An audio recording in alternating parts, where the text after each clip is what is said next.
آدمی که خودش یه روز موتور سوار بوده، اگه یه روزی سوار این ماشین بشه یه هواخور میذاره اون بغلا، مثل اینکه این موتوریا رد میشه، بویکات. چون میدونه اینجوری راحت تره. ما اگه حال دادیم محبت کردیم هواخور گذاشتیم برای شما، به خاطر اینکه طعم رنج و درد رو چشیده بود، میدونستیم چیه، واسه شما راحت تر کنیم. سخت رفتن وقتی هنوز دلت گیره، همونی که قول داد میمونه، یه روزی از پیشت میره، همه یه حسات میمیره، عشقاتم آروم میریزه، هیچ وقتم اون نمیبینه، بگو وفاداری کی دیده. سخت رفتن وقتی تو فقط میشکنی، اون تو بغل یکی دیگه تو داری زجه میزنی، اون تو بارون قدم میزنه باهاش تو دنبال جنس بهتری، تا دیگه نیاد حداقل یه ساعت این فکر لعنتی.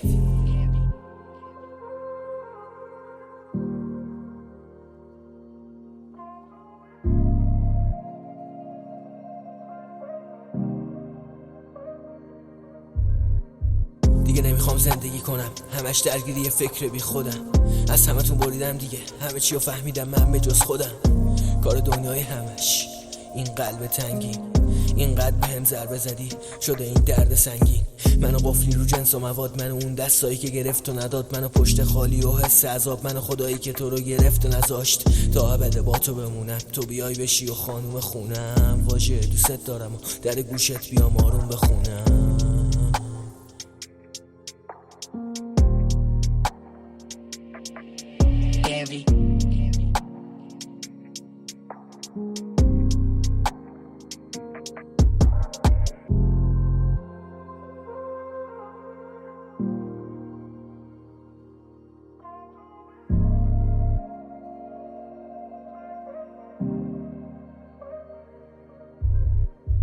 بالشتم خیس شده من دم صبح، مساجت من روی علق و گل، من نمیخوام بمیرم ولی خب نمیتونم زنده باشم بی تو.